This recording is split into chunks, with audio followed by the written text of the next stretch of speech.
Assalamualaikum warahmatullahi wabarakatuh. Salam sejahtera untuk kita semua. Saya ucapkan selamat pagi untuk Ibu Feni Chandra Wijayanti. Dan selamat pagi, apa kabar teman-teman semua? Perkenalkan, nama saya Hurnisa Islamiyahra. Saat ini saya mahasiswa di Universitas Amikom Yogyakarta, Program Studi Sistem Informasi. Oke teman-teman, pada kesempatan pagi hari ini saya akan mempresentasikan tentang kejenuhan mahasiswa dalam mengikuti perkuliahan daring dan strategi penanggulangannya. Pandemi COVID-19 yang ada di Indonesia telah mengubah metode pembelajaran secara nasional di seluruh jenjang pendidikan, termasuk perkuliahan di banyak institusi pendidikan tinggi yang selama ini banyak mempraktikkan perkuliahan tatap muka dan digantikan menjadi perkuliahan secara daring. Perubahan tersebut secara empiris dilakukan relatif cepat, tanpa adanya persiapan yang matang terlebih dahulu, baik dari segi kurikulum pembelajaran maupun dari kesiapan sumber daya manusia dan infrastruktur teknologi informasi.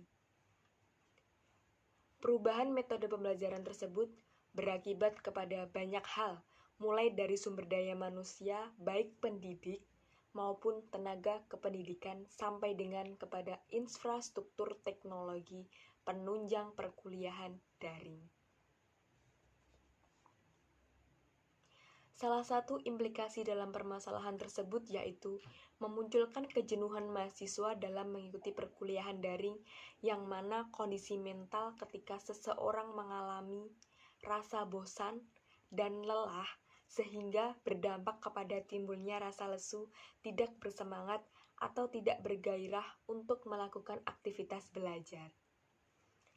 Maka, kondisi tersebut dialami oleh mahasiswa yang mana mahasiswa merasa bosan untuk mengikuti perkuliahan daring.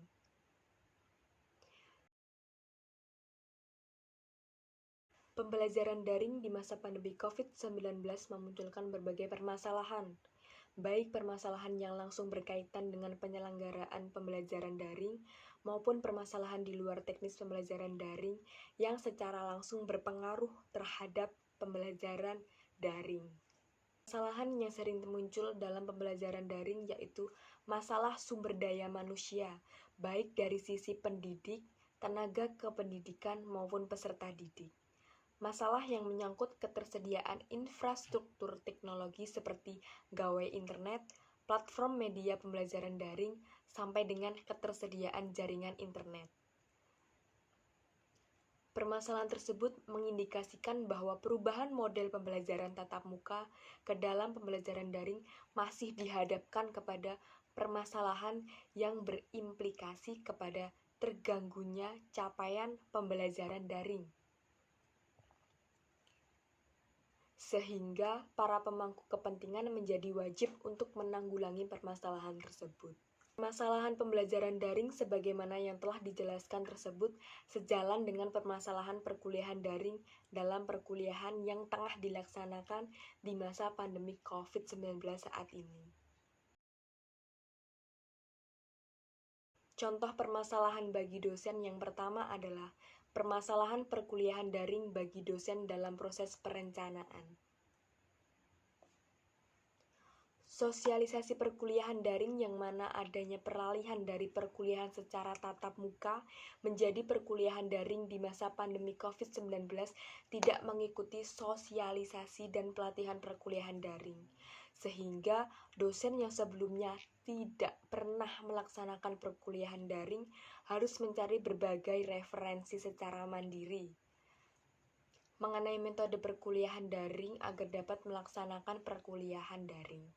Untuk yang kedua, permasalahan pembelajaran daring dalam proses pelaksanaannya mengenai metode perkuliahan daring agar dapat melaksanakan perkuliahan daring. Untuk permasalahan yang kedua, permasalahan pembelajaran daring dalam proses pelaksanaannya. Untuk menuntut dosen mengubah metode pembelajaran dari yang biasanya dilakukan secara tatap muka menjadi pembelajaran daring. Hal ini tentu saja menuntut adaptasi baru bagi dosen yang harus segera terbiasa dengan metode perkuliahan daring yang mana mahasiswanya berada dalam ruangan yang berbeda dan dosen harus terbiasa dan mampu menguasai kelas perkuliahan daring. sekalipun memiliki keterbatasan visual yang tidak bisa melihat keseluruhan kondisi di mana mahasiswa tersebut mengikuti perkuliahan daring. Contohnya, seperti tidak bisa melihat apakah kondisi di sekitar mahasiswa kondusif untuk perkuliahan daring atau sebaliknya. Untuk yang ketiga, permasalahan lainnya yaitu materi pembelajaran daring yang mana dalam prakteknya dosen memberikan materi pembelajaran dalam bentuk PowerPoint atau yang biasa disebut dengan PPT dan Portable Document Format atau PDF kepada mahasiswa secara langsung dalam perkuliahan daring. Pembuatan materi dalam bentuk video atau materi digital lainnya menjadi sulit untuk dilakukan, baik dikarenakan keterbatasan pengayaan materi dosen maupun dikarenakan keterbatasan penguasaan teknologi informasi dan komunikasi. Untuk permasalahan yang lain, yaitu jaringan internet yang tidak stabil di beberapa wilayah, sehingga secara langsung mengganggu jalannya perkuliahan secara daring.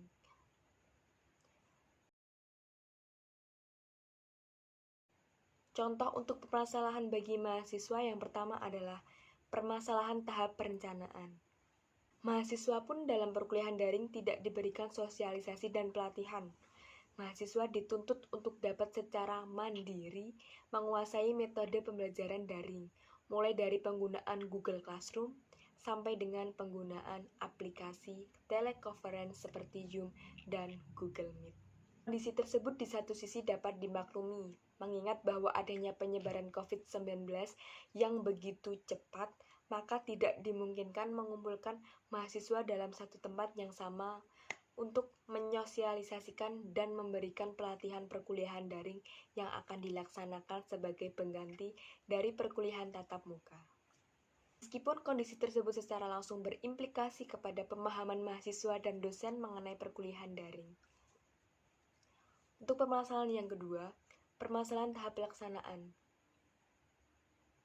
Masa adaptasi yang mana mahasiswa yang sebelumnya tidak pernah mengikuti perkuliahan daring dituntut untuk terbiasa dan bisa dalam mengikuti perkuliahan daring.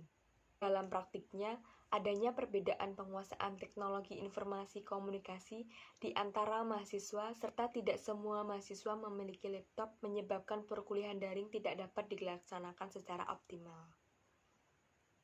Bagi mahasiswa yang tidak memiliki laptop untuk dapat mengikuti perkuliahan daring secara empiris menggunakan ponsel mereka meskipun dalam tampilan layar yang lebih kecil.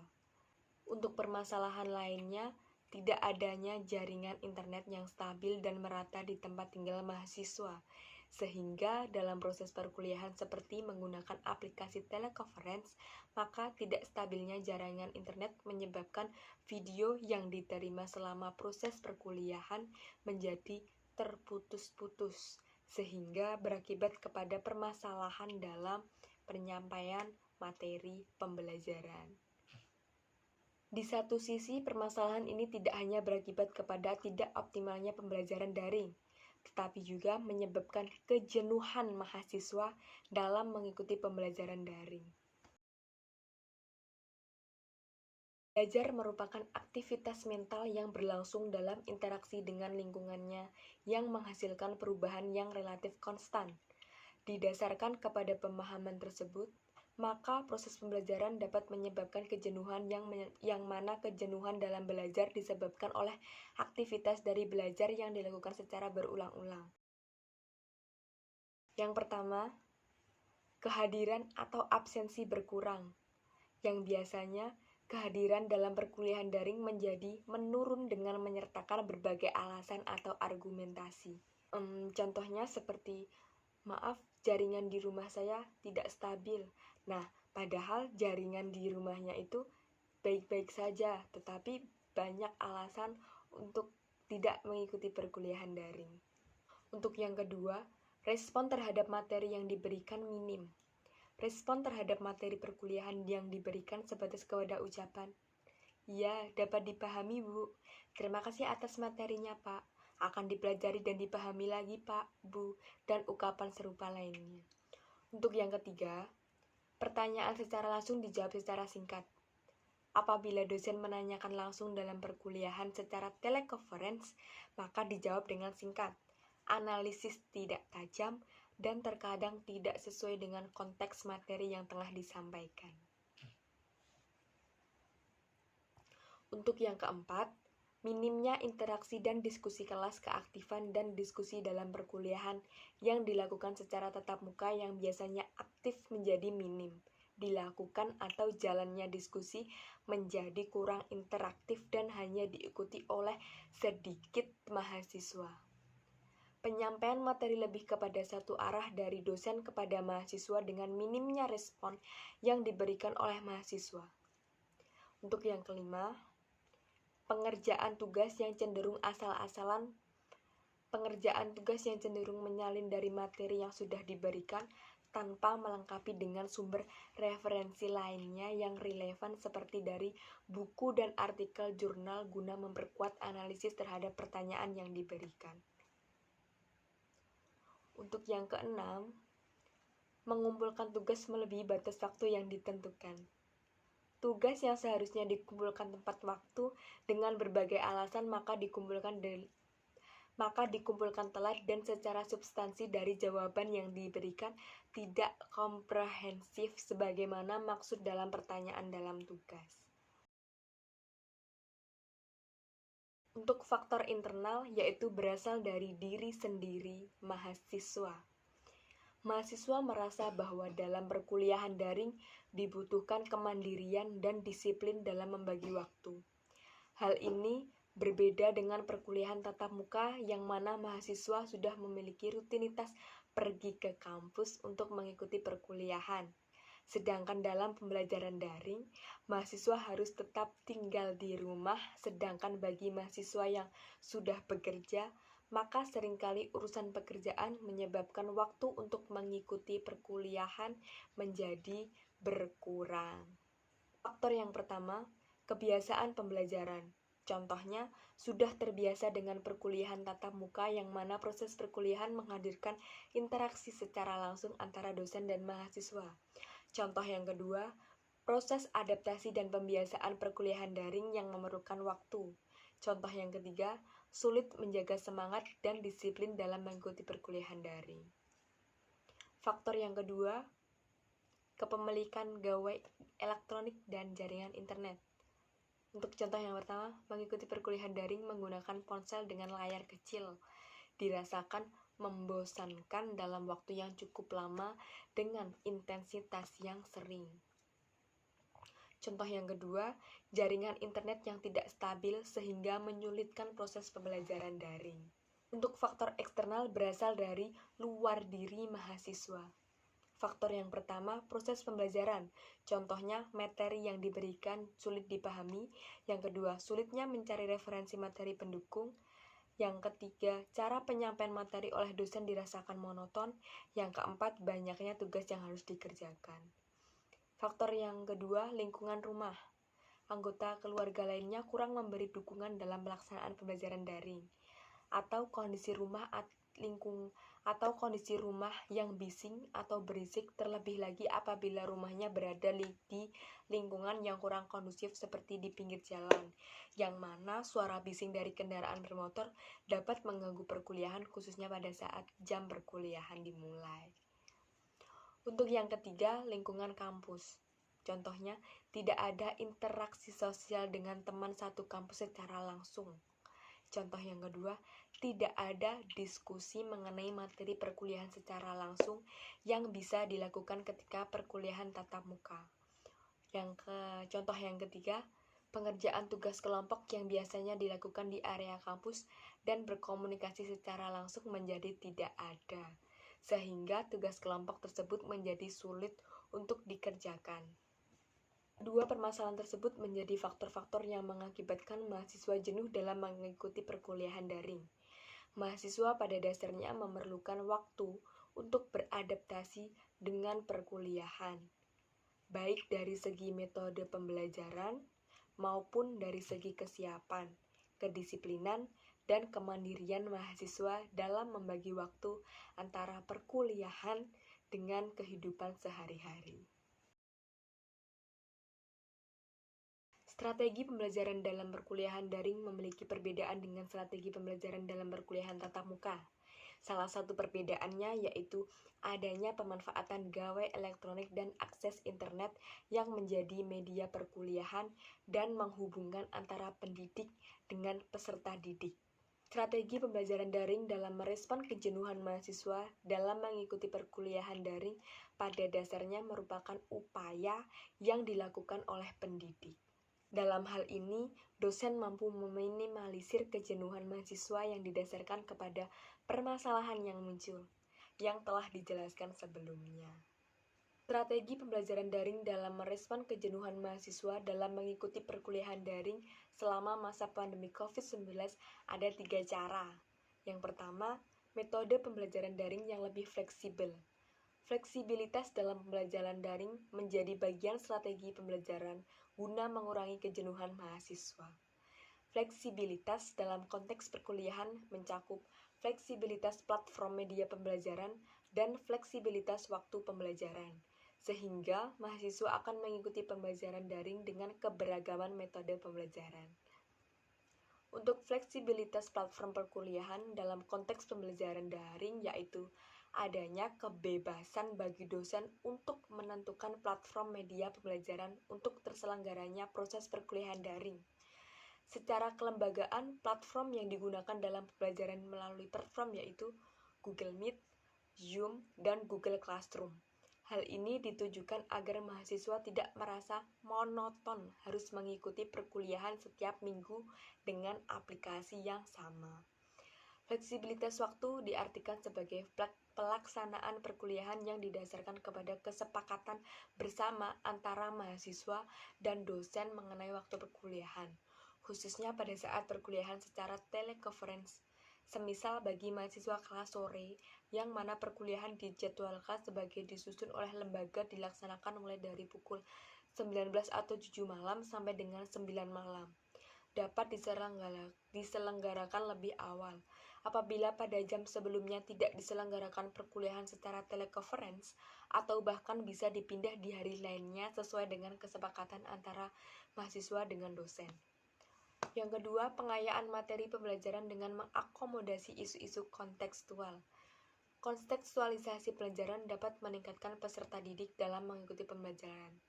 Pengayaan materi pembelajaran secara kontekstual setidaknya didasarkan kepada 2 pertimbangan, yaitu kesinambungan mata kuliah bidang-bidang administrasi negara dengan isu kontekstual dan pembaruan pengetahuan mahasiswa mengenai isu-isu kontekstual. Misalnya, mahasiswa mayoritasnya berasal dari program studi administrasi negara, sehingga akomodasi isu-isu kontekstual sangat relevan dalam proses perkuliahan secara daring. Akomodasi isu-isu kontekstual dalam prakteknya semisal dalam mata kuliah kebijakan publik. Maka materi berbasis konseptual disinergiskan dengan isu konseptual. Semisal, mahasiswa diberikan pemahaman mengenai konsep implementasi kebijakan publik. Kemudian, diberikan isu-isu mengenai kebijakan publik. Saat ini seperti isu penanggulangan COVID-19. Kemudian, mahasiswa dituntut untuk mencari referensi mengenai konsep dan teori implementasi kebijakan publik dan referensi mengenai penanggulangan COVID-19 dari berbagai sumber berita yang akhirnya dilakukan analisis konseptual dan teoritis. Bagi mahasiswa yang sudah bekerja, semisal bekerja di instansi pemerintah, isu-isu yang diangkat bisa dikaitkan dengan dunia pekerjaannya, sehingga akan berkorelasi antara perkuliahan dengan pekerjaan. Akomodasi isu-isu kontekstual tidak hanya dilakukan pada saat penyampaian materi semata, tetapi dalam keseluruhan pembelajaran daring, mulai dari diskusi kelompok sampai dengan soal ujian semester. Hal ini dilakukan agar mahasiswa tidak merasa jenuh diberikan materi-materi konseptual dari buku atau jurnal, sehingga proses perkuliahan akan dinamis sesuai dengan situasi lingkungan sosial saat ini. Untuk yang ketiga, perluasan media pembelajaran dengan memanfaatkan jejaring sosial. Strategi pembelajaran dengan menggunakan platform media sosial sebagaimana hasil penelitian dari Mustaqim yang mengkaji mengenai pemanfaatan media sosial dalam pembelajaran daring di masa pandemi COVID-19 dianggap efektif dalam proses pembelajaran daring. Dalam konteks perkuliahan, Perluasan media pembelajaran dengan memanfaatkan jejaring sosial dinilai menjadi cara untuk mengurangi kejenuhan mahasiswa dalam perkuliahan daring. Dosen bersifat fleksibel terhadap berbagai jejaring sosial yang dapat meningkatkan antusiasme mahasiswa dalam mengikuti perkuliahan daring, seperti jejaring sosial Facebook dan Twitter. Bahkan, jejaring sosial tidak hanya dijadikan sebagai media dalam proses pembelajaran, tetapi juga dapat dijadikan materi pembelajaran. Semisal trending topik apa yang ada di Twitter dalam satu minggu, kemudian disampaikan oleh dosen sebagai bahan materi perkuliahan. Dalam prakteknya, dosen menyampaikan bahwa dalam satu minggu terakhir, trending topik menyangkut isu vaksinasi COVID-19, yang mana cuitan lini masa ada yang mendukung dan ada yang menolak. Kemudian, topik tersebut dikaitkan dengan konteks konseptual, semisal dikaitkan dengan konsep atau teori persepsi dan opini publik. Hal ini diharapkan selain akan menimbulkan sikap antusiasme, juga akan mendorong mahasiswa untuk mencari informasi lanjutan mengenai topik materi yang disampaikan. Sehingga perkuliahan daring tidak akan bersifat monoton. Penggunaan jejaring sosial dalam proses komunikasi antara mahasiswa dan dosen dapat pula dilakukan melalui WhatsApp dan Telegram, baik secara pribadi maupun melalui grup kelas, sehingga adanya keberagaman media komunikasi selain diharapkan akan memudahkan proses komunikasi, juga akan meminimalisir kesulitan mahasiswa dalam mengikuti perkuliahan daring, yang pada akhirnya diharapkan dapat mengurangi kejenuhan mahasiswa dalam mengikuti perkuliahan daring. Pandemi COVID-19 telah mengubah sistem perkuliahan dari yang biasanya dilakukan secara tatap muka menjadi perkuliahan secara daring. Berbagai permasalahan muncul dari perkuliahan daring, mulai dari kesiapan mahasiswa dan dosen, materi pembelajaran daring, sampai dengan infrastruktur teknologi dan jaringan internet. Permasalahan tersebut secara empiris telah berdampak bagi proses terselenggaranya perkuliahan daring. Salah satu dampak dari perkuliahan daring yaitu memunculkan kejenuhan mahasiswa dalam mengikuti perkuliahan daring. Hal ini antara lain disebabkan oleh faktor internal yang berasal dari dirinya sendiri, seperti tidak terbiasanya belajar dengan sistem daring, dan faktor eksternal seperti monotonnya dosen dalam menyampaikan materi dan tidak adanya teman yang secara langsung dapat diajak untuk berdiskusi mengenai materi perkuliahan. Strategi pembelajaran untuk menanggulangi kejenuhan mahasiswa dalam perkuliahan daring antara lain mengubah metode pembelajaran daring yang lebih fleksibel, mengubah materi pembelajaran dengan mengakomodasi isu-isu kontekstual, serta memperluas media pembelajaran dengan memanfaatkan jejaring sosial. Ketiga strategi tersebut diharapkan mampu mengurangi kejenuhan mahasiswa dan mampu menciptakan antusiasme mahasiswa dalam mengikuti perkuliahan daring. Cukup sekian dari saya. Ada salah kata saya minta maaf. Wassalamualaikum.